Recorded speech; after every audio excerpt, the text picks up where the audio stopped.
Starr family reunion. Get your Irish blood in here and get ready for a little history. My name is Paddy O'Blarney. This is my wife, Molly. She's a Scandinavian descent, but she's a ginger lass, and we love her all the same. So, welcome to a brief history of the Starrs in America. It is brief, thank God, because it's so blasted hot. But we are covering 186 years of history today. In about 14 minutes. We'll go for 13. 12. Edward Pierre Starr of St. Paul, son of Edward Patrick Starr of St. Paul, son of Michael Starr of New York, Wabasha, Minnesota, and St. Paul, son of Michael Starr of Tipperary, Ireland, wrote a book about the history of his family, and it is a history of this Starr family line in America. As he states in his introduction to this marvelous book, much of the information about the more current history of this family has been provided to me by my cousins of mine that I have met with for oral interviews. That part of this effort has been the most rewarding to me. Sitting down with cousins to share things with gives one a wonderful feeling and has been a great benefit to me. So may it be a benefit to all of us as we continue to build and share our own part of the history of the Starr family in America with each other.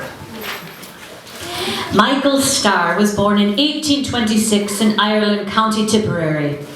During the summer of 1845, when Michael would have been roughly 19 years of age, a blight of unusual character devastated Ireland's potato crop, the basic staple in the Irish diet. A few days after potatoes were dug from the ground, they began to turn to a slimy, decaying, blackish mass of rottenness.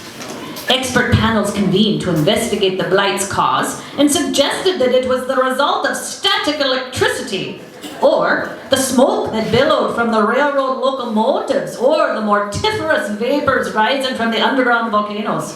In fact, the cause was a fungus that had traveled from Mexico to Ireland. Famine fever, cholera, dysentery, scurvy, typhus, infestations of lice soon spread through the Irish countryside. Jesus, Mary, and Joseph. Over the next 10 years, more than 750,000 Irish died. Bless their souls. And another 2 million left their homeland for Great Britain, Canada, and the United States. Within 5 years, the Irish population was reduced by a quarter. This, it is believed, is the reason Michael left Tipperary at age 24 to travel to America. The year was 1850. Michael settled in Port Henry, Essex County, New York. And on January 17, 1854, he became a citizen of these United States of America. A bit of applause there.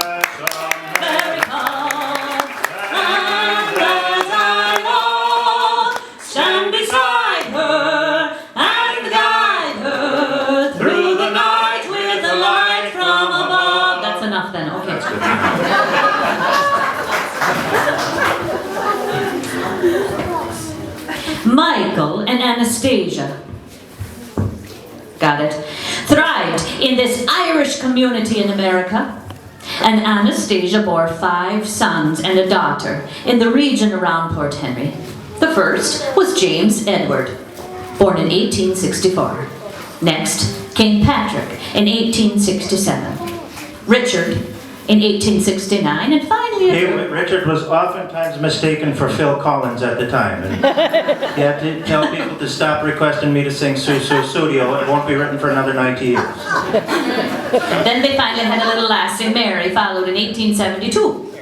And then last of all, Michael Jr., 1874. Oh, not last, sorry, and Walter. This is our guy. Our guy. Yeah, and then Walter in 1879. So, this Michael right here is the great-great-great-great-grandfather of the youngest of you sitting here today.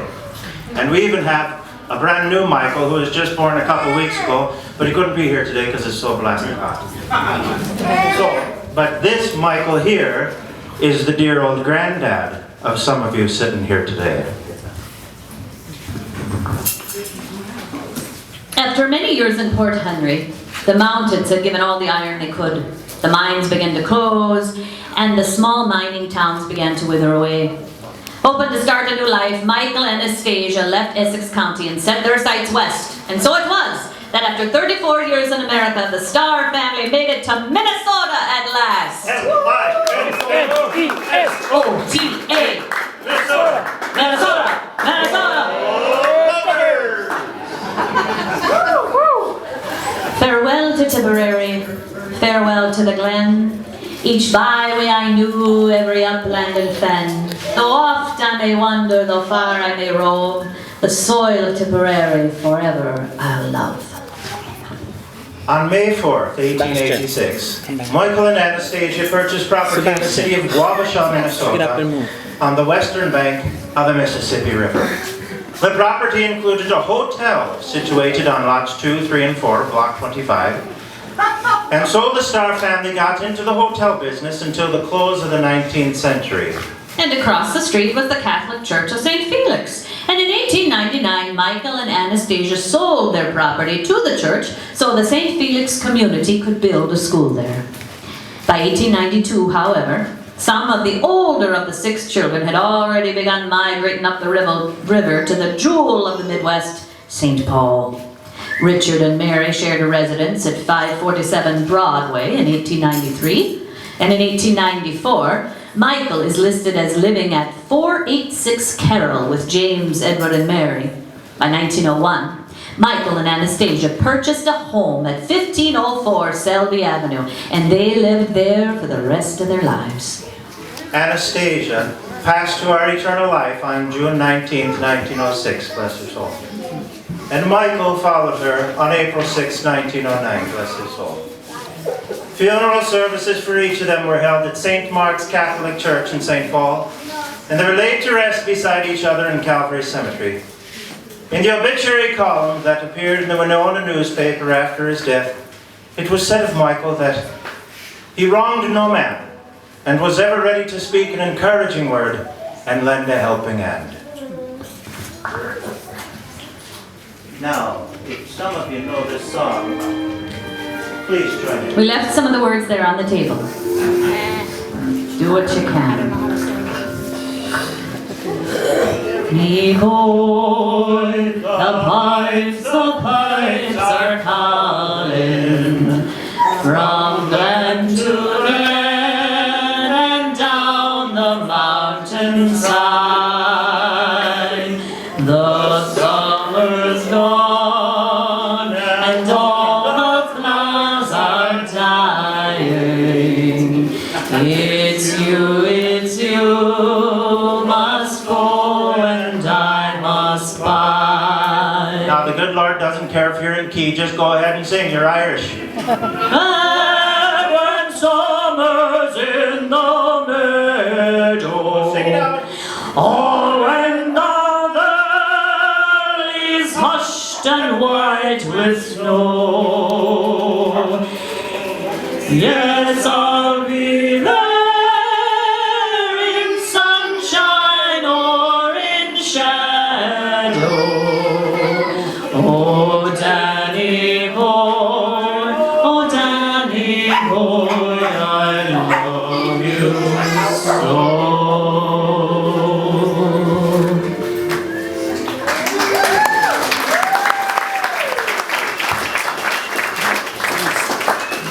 I will bless you and make your descendants as countless as the stars of the sky and the sands of the seashore. Your descendants will take possession of the gates of their enemies, and in your descendants all the nations of the earth will find blessings. Genesis 22:17 through 18. Don't forget where you came from. Now we're moving on to part 2, the next generation. And we know you don't want to sit here and listen to the two of us tell stories off of a piece of paper. So what we want to do is bring some of the people who lived the next part of this history here for the Starr family. So we will call you up when it's time. But we're going to give you a little bit more history and how we get into these folks here. As we mentioned, This is Michael F. Starr. And he had a few children of his own. Michael and Anastasia's fifth child, was born on May 7th, 1874 at the age of 30. Well, in 1874. He wasn't born when he was 30 years old. That would be a trick all the Irish would love to see. At the age of 30, he married Augusta Kemple at St. Mark's Catholic Church in St. Paul. Are you noticing the theme here? Gussie, as she was known, was born on April 15th in 1883 in St. Paul, the second child of Peter and Mary Kemple. Gussie and her family had been living at 259 Selby Avenue, but had moved to 1065 Idleheart by 1904. Their home on Selby had to be torn down to make way for the new St. Paul Cathedral. Yay! Small church in St. Paul, you might have noticed it driving through. Michael and Gussie lived with the Kemple family on Idleheart for a short time after they were married, and had a son there named Edward Patrick Starr. Who many of us here know as Grandpa Starr. Mike and Gussie moved about St. Paul and had three more children, Eleanor, Walter, and Arthur. Now, we'd like to introduce you to a few of the grandchildren of Michael and Gussie. Mike and Gussie's oldest boy, Edward, was born on April Fool's Day 1906. He was a handsome young man with brooding eyes and a big round jaw. Ever since the 7th grade, he was in love with a beautiful girl of French-Canadian descent who lived across the alleyway, Evelyn May Peranto. Edward married Evelyn on October 25th, 1927, and together they had 4 children of their own. Edward Pierre, Renee Marie. Give her a big round of applause, everybody. And she's a pretty one, too. Mike and Gussie's third child, Walter, was born on January 26, 1910. Walter married Marjorie LeBrand in 1939 at the Church of the Assumption in St. Paul. And believe it or not, they had 4 children. Michael F., Peter Holmes, Walter John, and Paul Joseph. With us today are Mike and Paul. Please come on down. Give them a big round of applause. They're coming way from the back of this place.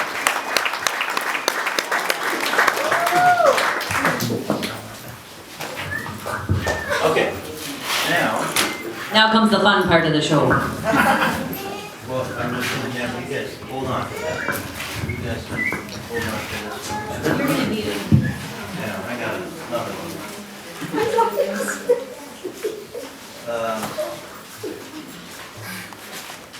All right.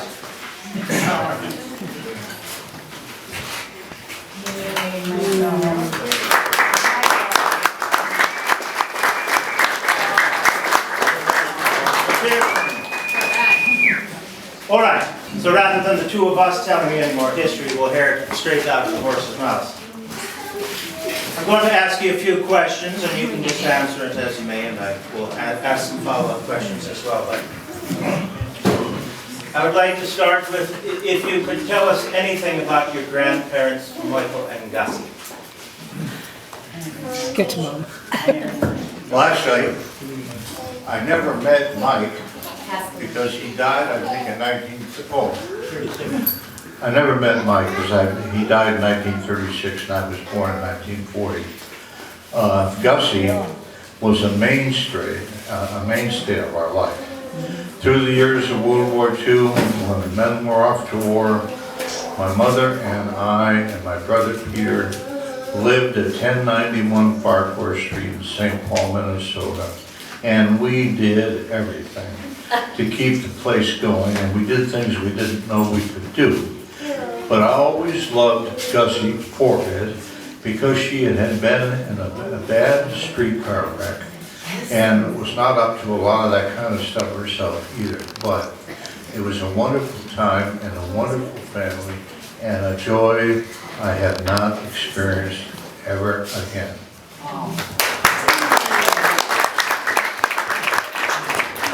I just want to add one more thing. I'm sorry, Marilyn. Gussie was in that accident because some boys did a Halloween prank on Halloween by switching the rails.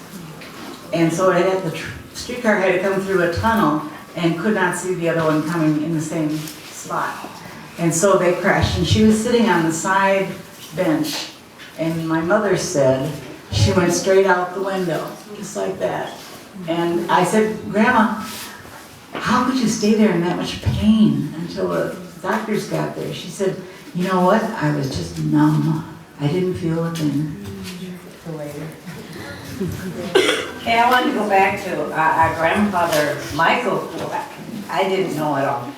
The only memory I have of he was laid out in his coffin in the living room in that house that Michael He must be older than I am. I'm older than you are. And they did that in those days. He was right in the living room, and then people came for visitation there. And that is my only memory of my grandfather. But Grandma, who I never called Gussie, she was Grandma to me, but her sons always called her Gussie. And she was the kind of lady that she had a rough time, very rough time, caring for her husband at home. And it was the summer of '36 that everybody remembers the weather as being, comparing what we're having now. This was like the summer of '36, but they did not have air conditioning. But anyway, Gussie, rather than sit around and be a widow with no pension, she and Art went and bought a little grocery store. And for many years, they ran one on Edgerton, and I think they had one on Maryland.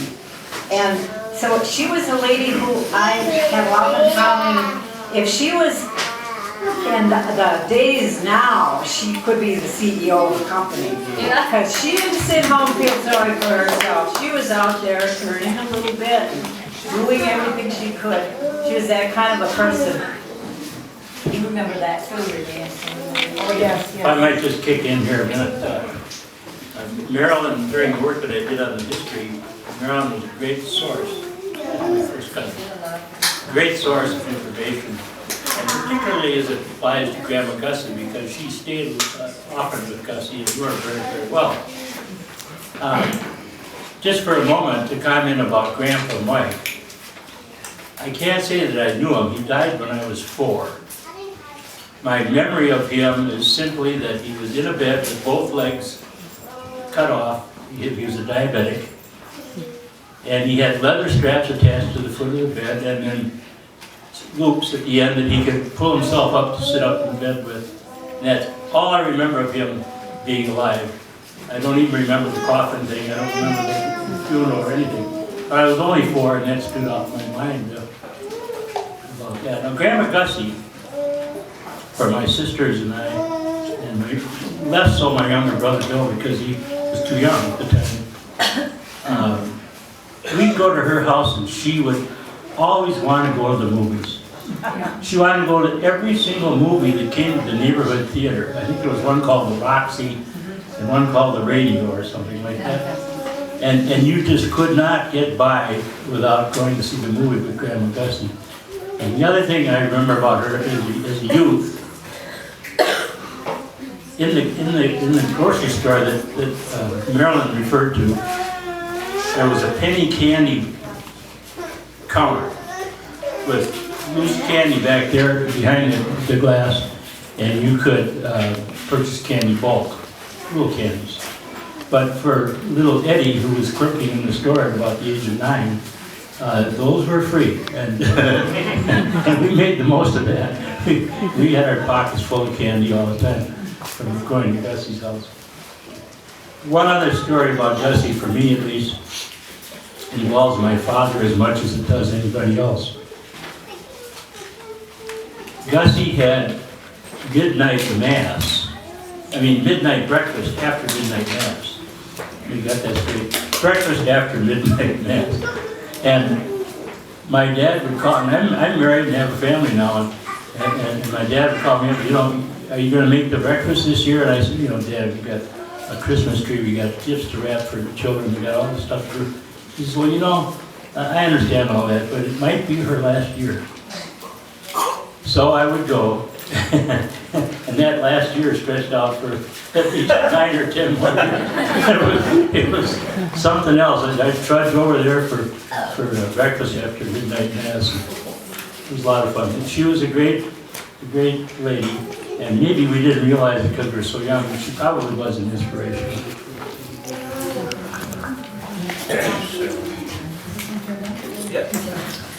Okay, I didn't know my grandpa. I think he was, I think I saw him in a wheelchair when I was about a year and a half or 2 or something, but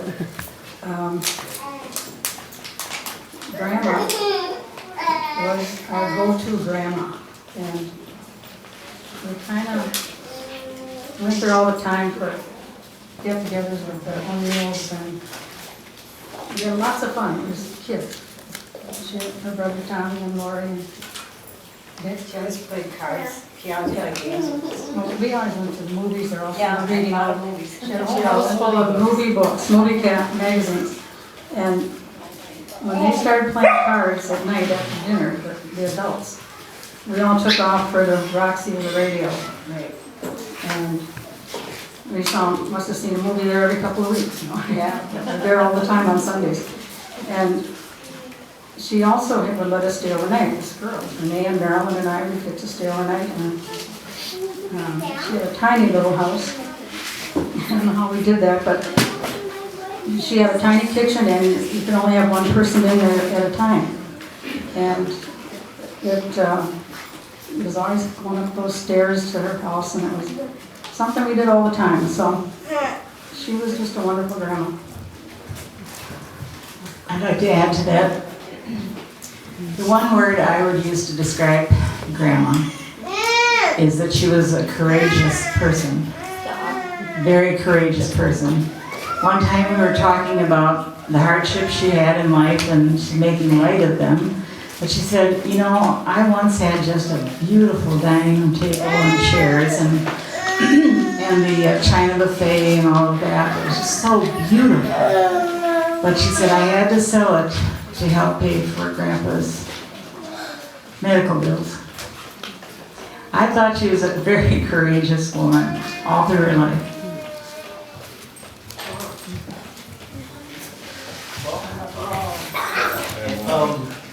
I'll just lend one very brief memory. We, as kids, my brother John and I and Mom flew back to Minnesota in 1957. This was 5 years after our family had left for the East, gone to Connecticut, and was my only exposure to Gussie, where I was old enough to remember it. And she was making breakfast for us and asked us if we wanted hot cereal or cold cereal. And my brother John whispered over to me and he said, tell her cold, because hot's going to be a lot for her to do. And this goes back to the comment earlier about how she went on and on and on. This was 1957, and Gussie didn't leave us till 69 or 70, another 12 or 13 years later. And my only recollection is how much she doted on us as grandchildren, and she had a lot of grandchildren. But, you know, and she hadn't seen us in years, but it was really a neat visit. That's my one memory I have. Mike has one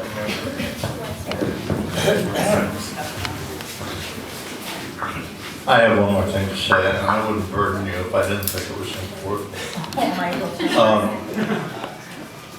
I went to see Gussie in October 1969.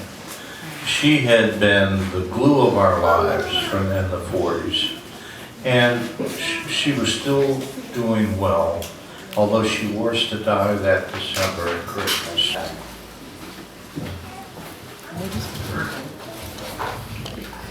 The immediate cause, I'm not sure of, but he did have both legs severed. He was a diabetic.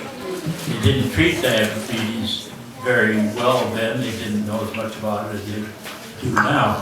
He died in 1936. I don't remember the month. I have a funny story to mention about the funeral.